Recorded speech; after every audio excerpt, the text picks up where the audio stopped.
like, you come get me. And I was like losing it. And my radio operator is down on his, like, taking a knee, and he's trying to get up calm with the artillery unit, because we were going to work up a firing solution on mortars and then call in artillery on the same one once we knew that the grid was right. And my radio operator, who like stands up, grabs him by the scruff of the collar, and throws him off the building. This is a 1-story, like 1.5-story building. He freaking grabs him by the collar, throws him off the building. The dude was fine. He ends up like going around. He like sat in the track and basically needed to have a timeout while the rest of the fight was going on. So here comes these, RPGs are still flying overhead. They set up another sniping position down, like, maybe 15 feet down the rooftop from us. And I'm standing up there, and we finally get the call for fire in for mortars. Mortars launches some rounds, and our firing solution is dead on. In fact, I don't know if it was one of the mortars that hit it or one of the Arty, like, cracked this minaret. It was sweet. It might have been the Arty that did it. It had to be. But kind of quieted that down. But I was looking down the roof, and this is just, here's a street going across like this, T, street, another block, enemy, and I'm looking like right down the rooftop, and all the infantry guys were wanting to move forward, but they were told to hold while we were getting our call for fire in. And as the mortars are impacting, I look down, and there's this the platoon sergeant for the infantry platoon was looking up at me, and he's like, "You mother," like chewing, because he thought that we were making a mistake about where we dropped those mortars, or had them impact. And I was like, "No, it's good to go, Staff Sergeant. That's where it's supposed to be." And then the call went out that we actually my radio operator got the call for fire in to Arty. And so when the mortars had hit, we were like, "Oh shit, this is gonna get ugly." And as we're waiting for artillery to shoot, all of a sudden, like, we're kind of like propped up, like watching to see what happens, but we're also like, "Oh," because this can get ugly.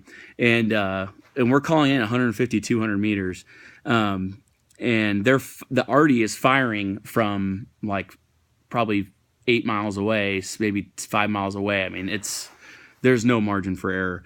And so we're kind of leaning up, and then all of a sudden, boom, like something hits the building. And all I feel, the whole building rocks, and those of us that were kind of up or maybe on a knee all got like knocked over.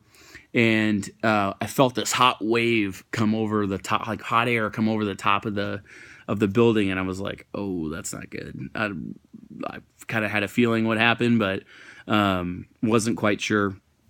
And so next thing we hear shot over, which is them. That's the cannons are firing the rounds, and then I hear my RO shot out, and then they give the splash call, because when it's danger close, which is anything that within 600 meters, danger close, splash. Then it's 5, 4, 3, 2, 1. Boom. And that's supposed to be hitting the deck. So when you hear splash, if you're calling danger close, that is your time to do this. You get real low to the ground and pretend like, and like blow all the air out of your lungs and hope that you did something right, and so did they on the other end. And if mortars, as we're looking at it, like, this is such a long video, but whatever.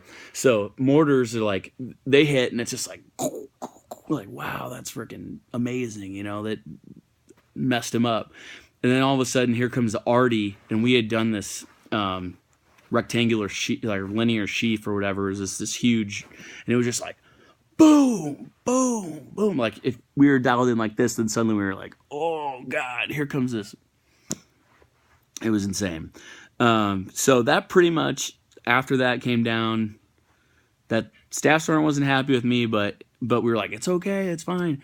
And then I remember I was like sitting up on top of the, like after this firefight kind of winded down, I was sitting on top of the roof. We were taking a minute, and all of a sudden this guy comes up to me, and he like I was like knocking on my helmet. I'm like sitting down, I'm like knocking on my helmet. I still can't hear anything. And I look up, and I'm kind of like disoriented. And he's like, "Hey, Devil Dog." And I'm like, I realize it's the sergeant major, like most senior enlisted guy, and he's got this video camera in his hand. He's like, "Hey, you know how to get this thing to work?" And I was just like, "Are you kidding me right now?" It was so surreal. So we end up like packing up, climbing back down the ladder, and went to the back of the building, loaded up in the track, like kind of came around. I don't know how long this firefight could have been. 20 minutes. It could have been 5 hours. I really couldn't tell you. And as we're coming around the front of the building, I get a chance to look over and look up, and an RPG had impacted. Like if there's a 1 foot wall, and then maybe 1 or 2 feet down from that, the RPG had hit right there, like right below where we were at, but hit the kind of mud hutted, building, blew out that building, but we were, perfectly fine. Didn't get hit, didn't get any shrapnel or anything like that. And then we ended up pushing forward back up to the river and into Baghdad. Plenty of more stories about that, which I'm not going to get into because this one's the longest video yet. Probably my last war story I'll tell, first and last. But what's really crazy then is almost 1 year to the day, that following year when I came back, we convoyed up on my second deployment from from Kuwait to Baghdad and then over to Ramadi. And as we passed through the same area, I look and that area had been patched up, and you could tell that same building and that had been patched up where the RPG had hit that year before. So it was kind of funny to sit there and kind of be like, "Hey guys, I got a story to tell you about this thing." So anyway, that's my story. As you can see, I get a little juiced just thinking about it and talking about it. But thanks for listening, for those of you who did. And let's not forget about the flaming arrows that in that passage extinguished the flaming arrows. And that battle became known as RPG Alley. So got to give it up to the man for giving me the strength I needed to get through that.